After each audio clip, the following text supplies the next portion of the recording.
So students, earlier we saw how to perform OC test and how to determine the required equivalent circuit parameters which are determined from the OC test. Okay. So in the OC test, if you see, one more thing is that the power which we measure in the OC test is only a core loss, because the copper loss, which is depends on the current, and the no load current is very minimum. So generally we neglect the copper loss in the OC test. And another thing is that when you perform OC test, the wattmeter what you use for OC test will be a LPF wattmeter. So this is a LPF wattmeter where the power factor will be mentioned. Okay. So now we are going to perform SC test. So the objective of SC test is also to determine the equivalent circuit parameters such as the secondary side resistance, reactance, equivalent resistance, equivalent reactance, impedance, and also the short circuit current of your transformer, which is the rated current of your transformer. Okay. And here the only change you have to do is that you have to connect a UPF wattmeter.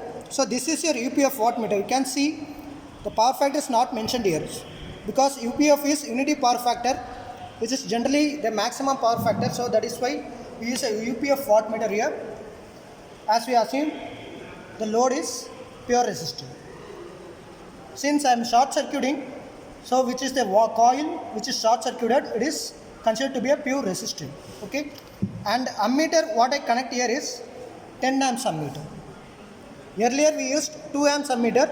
Now I am going to use rated current. So by calculating the rated current only, we have to choose this ammeter. So let us see how to calculate the rated current.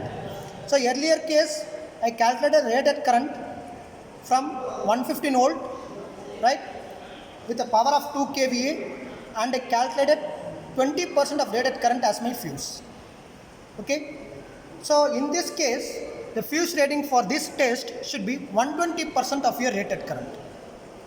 Okay. So how to determine the rated current in this case is that the same ideology, that is the power is 2 kVA and the voltage here you can see I have short circuited the low voltage side. 115 volt I have short circuited. I connected my apparatus on 230 volt. Okay. So therefore I have to take this 230 volt as a voltage and I have to calculate my rated current.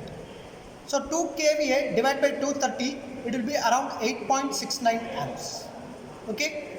So 8.69 is our rated current and the fuse should be 120% of 8.69 amps. Okay. So after calculating the fuse, you have to put the fuse, then you have to give the connection.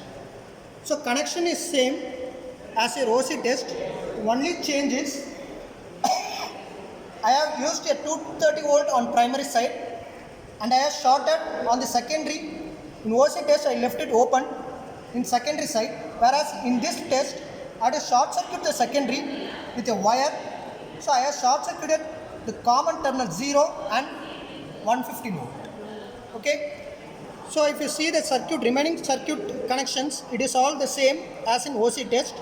The only change is in the ammeter should be off. Since my rated current is 8.69 amps, I have chosen ammeter rating of 10 amps. So I have to connect it to 10 amps. Okay. Then similarly the wattmeter, I have changed it to unity power factor wattmeter. Okay.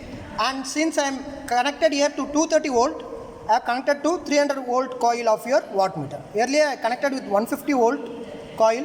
Now I am using a pressure coil of 300 volt. Okay.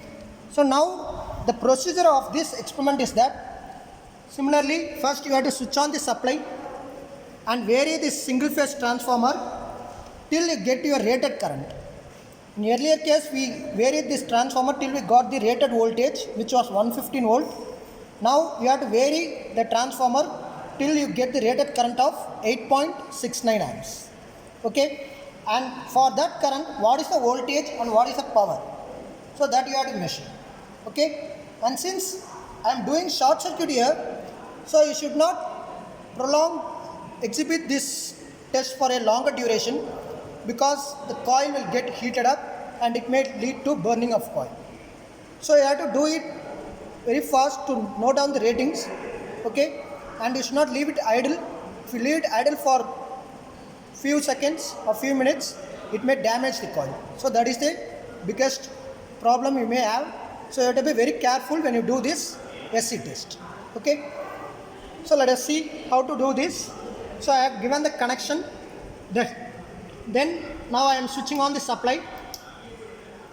So now I have to vary my variac till I get the rated current of 8.69, which is around 8.7.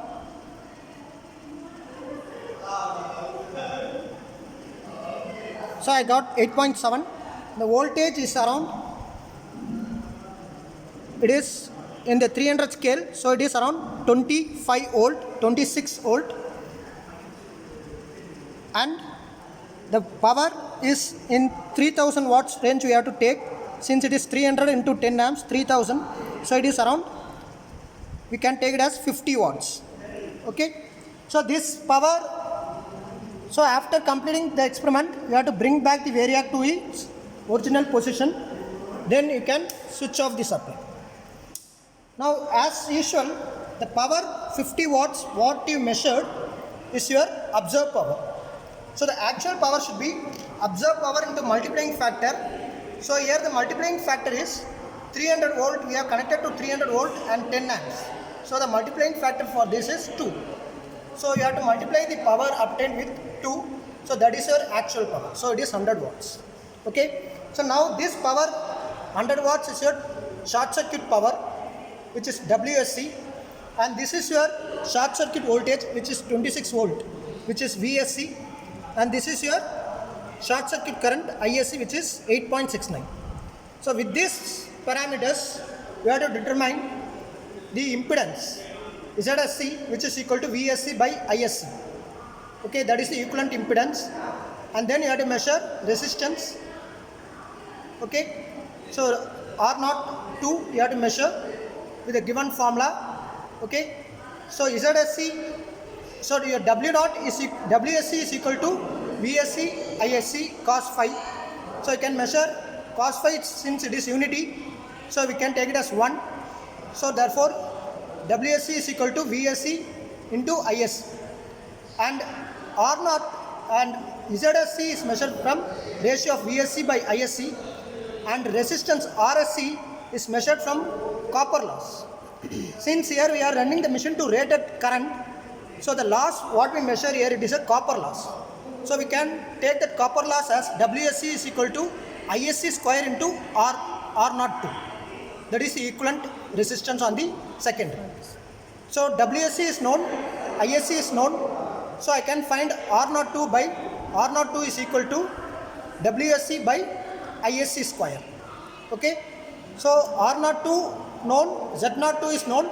So I can determine X02, which is a square root of Z02 square minus R02 square.